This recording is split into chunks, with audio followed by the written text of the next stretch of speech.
Panthers win totals 9. Last year, 11-5 straight up, 9-7 ATS, 9-7 to the over, +1 in the turnover battle. That was 16th.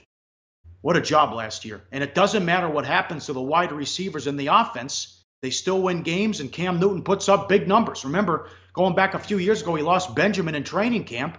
I thought, how the hell are they going to win 8 games? They went 15-1. He was the MVP, and they went to the Super Bowl. They did a great job getting McCaffrey in the draft. Dangerous weapon out of the backfield. A lot of receptions as they want to. Not only did they go 11-5, 11-6 if you count the playoff loss. All 3 losses, or 3 of the 6 losses of the Saints. They went 0-3 against New Orleans, but went 11-6 on the season. So they lose in the wild card round. They bring in Torrey Smith. They bring in Poe. Norwell's gone. Stewart's released. And here's the big news. Even though they went to the playoffs, they said not good enough. Mike Shula out. Norv Turner is your new OC. And apparently they're going to they want to take some shots down the field. And they also took DJ Moore, the wide receiver out of Maryland, in the first round. Yeah, I mean, when you think about what this team was able to accomplish last year, and no, they weren't a great team. They were a good team, despite the fact that their receiving core was completely decimated. Their quarterback was making mistakes. Their offensive coordinator got fired at the end of the year. And in addition, they had the whole situation with Jerry Richardson and the distraction with the owner and his, whatever, him being forced out in Carolina. Now, they sold the team to a guy who was with the Steelers. So it's an ownership in new owner in David Tepper who's coming in, and he's been around football before. It's not some billionaire who's just coming to play. That's a good sign. You bring in Norv Turner for the offense. And look, Norv Turner's been everywhere forever. Cam Newton's declined in recent years. In 2015, it was the MVP. He threw 35 touchdowns. Over the last 2 seasons, combined, 41 touchdowns, 30 INTs.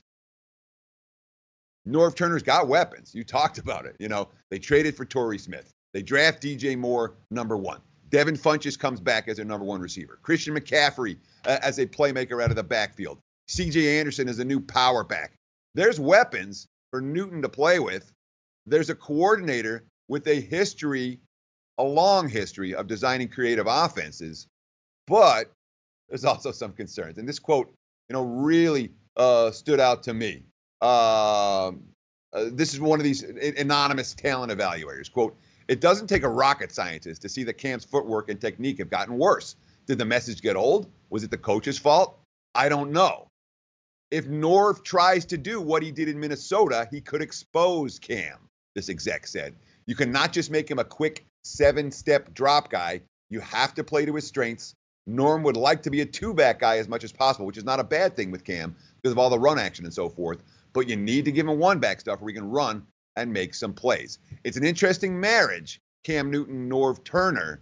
There's potential there for success on the offensive side of the football, Pauly. It doesn't matter. They continue to win games no matter who's in there and who's out. They were the 7th-ranked defense, mainstream stats last year. Big question mark, can Keithley stay healthy? Eric Washington's the new defensive coordinator, and Davis has suspended the first 4 games as well. That's a challenge they have to overcome. But I like this division a lot. I like this team's second best team in the division behind New Orleans. I'm not high on Atlanta. And what a year they had last year. Remember, that was a shootout that came down. They were driving to win the game, and then there was that big sack, intentional grounding they called on Cam, backed them up, and then they couldn't convert as well. But a difficult schedule, a good division, though. But I think they can make the playoffs as well, as the win total is 9. What else do you have on the defense in the schedule, and any other concerns you have on offense? Sure. I mean, look, for Carolina defensively, my biggest issue is not the front 7. We got Kuechly back there. You have a pass rush. This team should be able to be solid against the run and get some pressure on opposing quarterbacks. However, for that front 7 to play at their best level, the cornerbacks have to be good. And I have big issues with Carolina in the secondary. They never replaced Josh Norman properly. James Bradbury's at the one side. The other side is question mark, question mark, question mark. And that's, when you're talking about this division, when you're talking about a team that went 0-3 against the Saints last year and gave up 31 points or more in all 3 losses, you better have your secondary put together. When we look at the draft for Carolina, DJ Moore at the top, one more weapon, and they did need receiving help. Then Dante Jackson, who's a real burner at cornerback, but we are talking about a rookie quarterback. His success and that of the guy behind him, Rashawn Golden, will be enormous in terms of its impact on this team. If their secondary shored up, they're going to be real good. If Jackson and Golden can play. If they can't, well, there are going to be holes back there, and the Panthers are going to be in a whole lot of shootouts this football season. NFC South plays the NFC East and the AFC North. 2 extra games at Detroit and Seattle at home. Look at this stretch in November. 4 out of 5 on the road. At Pittsburgh on a Thursday night, at Detroit, Seattle at home, at Tampa, and at Cleveland. And then I don't like this when the NFL does it. 2 of the final 3 games, they play the Saints. So that's a bad job by the NFL. They play Week 15 and Week 17 against New Orleans. And then you have, New Orleans, Atlanta, and then New Orleans again to end the season.